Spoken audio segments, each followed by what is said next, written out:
السلام علیکم ورحمۃ اللہ وبرکاتہ۔ امید ہے میری تمام سسٹرز ایمان اور صحت کی بہترین حالت میں ہوں گی انشاءاللہ تعالی۔ آج میں اخلاق سیریز کا ایک بہت ہی اسٹرانگ ٹاپک آپ سب کے ساتھ شیئر کروں گی، اور وہ ہے جی غصہ۔ جی غصہ تو ہم سب کو بہت زیادہ آتا ہے، تو چلیں آج ہم سیکھتے ہیں کہ یہ غصہ ہوتا کیا ہے، اور اگر ہمارے اندر یہ ایک نیچرل ایموشن ہے تو پھر ہم نے اس کو کس طرح سے یوز کرنا ہے کہ یہ ہمیں فائدہ دے، ہمیں نقصان نہ دے۔ اچھا، غصہ کہتے ہیں جی الغضب، یعنی اس کے لفظی معنی ہوتے ہیں گلے میں کسی چیز کا اٹکنا۔ جعفر بن محمد کہتے ہیں کہ الغضب مفتاح کل شر، یعنی غضب یا غصہ ہر شر کی کنجی ہے۔ اور بالکل صحیح کہا انہوں نے، کیونکہ آپ دیکھیں کہ جب ہمیں غصہ آتا ہے نا تو ہم حسد اور جلن بھی کرنا شروع کر دیتے ہیں، ہم لڑنا بھی شروع کر دیتے ہیں، بد کلامی بھی شروع ہو جاتی ہے، تلخ کلامی، بد کلامی، مار پیٹ، سب کچھ اسی سے ریلیٹڈ ہے نا۔ تو یہ بیسک دیکھا جائے تو یہ جڑ ہے۔ اس لیے عبداللہ بن مبارک رحمہ اللہ سے پوچھا گیا کہ آپ حسن اخلاق کو ہمارے لیے ایک کلمے میں بیان کر دیں کہ حسن اخلاق کس چیز کا نام ہے، تو انہوں نے فرمایا ترک الغضب، غصہ چھوڑ دو، یہی حسن اخلاق ہے۔ سبحان اللہ، کتنی اچھی بات ہے۔ غصہ چھوڑ دیں گے نا، یعنی کہ اگر آپ بیماریوں کی جڑ کو ہی ختم کر دیں گے تو بیماریاں تو آٹومیٹکلی ختم ہو جائیں گی انشاءاللہ عز و جل۔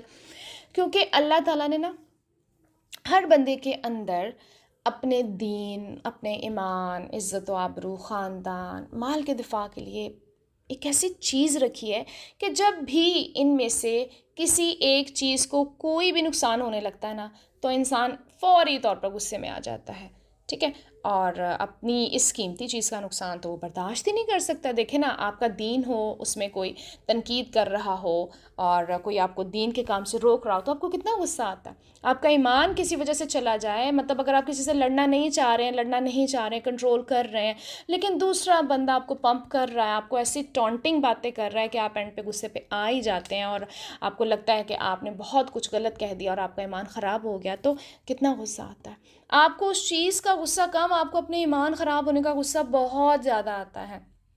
اس کے علاوہ اگر کوئی آپ کی عزت پہ بات کرتا ہے تو آپ تو غصے میں پاگل ہو جاتے ہیں۔ سارا ہمارا خاندان، ہمارا مال، کسی بھی چیز پہ اگر کوئی بات کرے نا تو ہم غصے میں فوراً آ جاتے ہیں، اور ہمیں یہ ہوتا ہے کہ بس ہمارا کوئی نقصان نہیں ہونا چاہیے۔ اس نقصان سے بچنے یا بچانے کے لیے جو بھی رد عمل ہوتا ہے نا، اس میں پھر غصہ کام آتا ہے۔ اب غصہ جو ہے نا وہ ایک نیگیٹو چیز نہیں ہے، ہم اسے نا بہت نیگیٹیوٹی میں ہی لیتے ہیں۔ دیکھیں حضرت موسیٰ علیہ السلام جب کوہ طور سے واپس آئے تھے، اور جب انہوں نے دیکھا کہ ان کی قوم نے بچھڑے کو پوجنا شروع کر دیا ہے تو ان کو بہت غصہ آیا، اور غصے میں انہوں نے تختیاں پھینک دی۔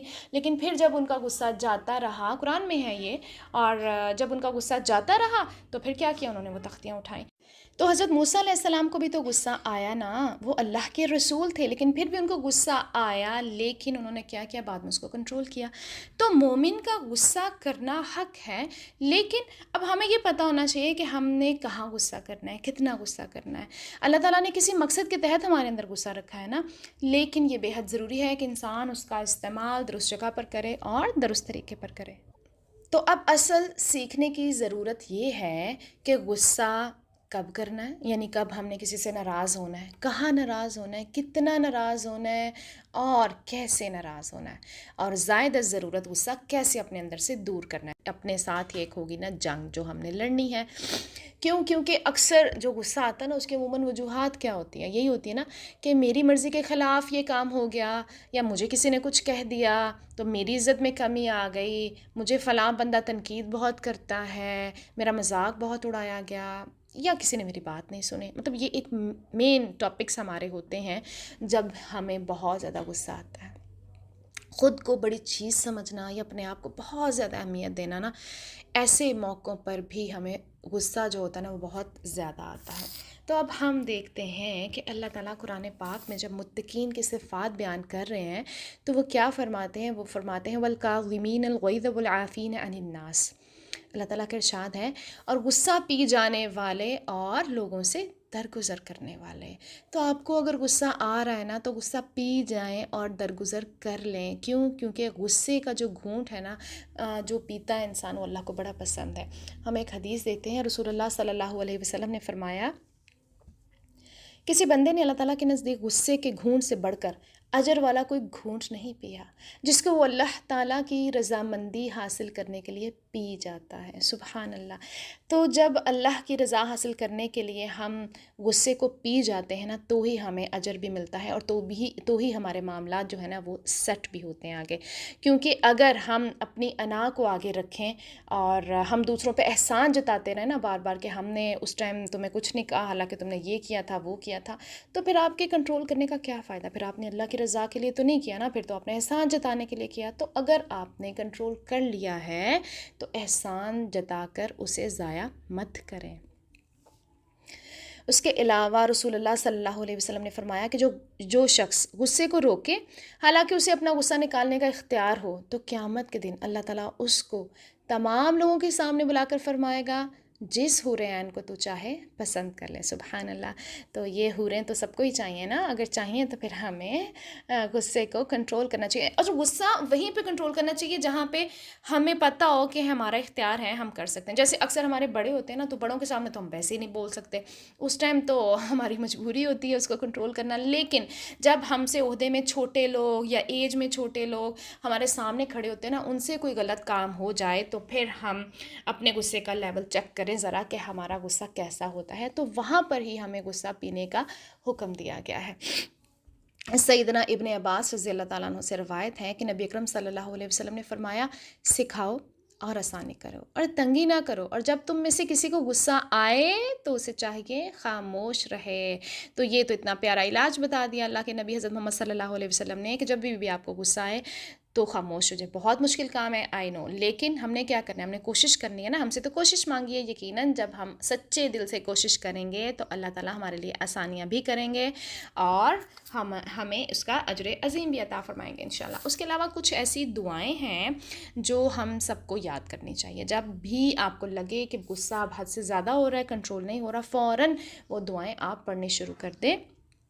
سورۃ المومنون میں ہے ایک دعا، ربی اعوذ بک من ھمزات الشیاطین واعوذ بک ربی ان یحضرون، کہ اے میرے رب میں شیطان کی اکساہٹوں سے تیری پناہ لیتا ہوں، اور میرے رب اس بات سے بھی تیری پناہ لیتا ہوں کہ وہ میرے پاس آئیں. ٹھیک ہے، کتنی خوبصورت دعا ہے.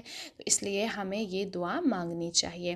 اس کے علاوہ ایک اور دعا ہے بہت ہی خوبصورت، کیا ہے جی، اعوذ باللہ من الشیطان الرجیم من ھمزہ ونفخہ ونفثہ. یہ اب حدیث سے ہمیں ملتی ہے کہ میں اللہ کی پناہ لیتا ہوں شیطان مردود مجھ پر کوئی جنون کا اثر ڈالے، یا مجھے تکبر پر آمادہ کرے، یا غلط شعر و شاعری کی طرف لے آئے.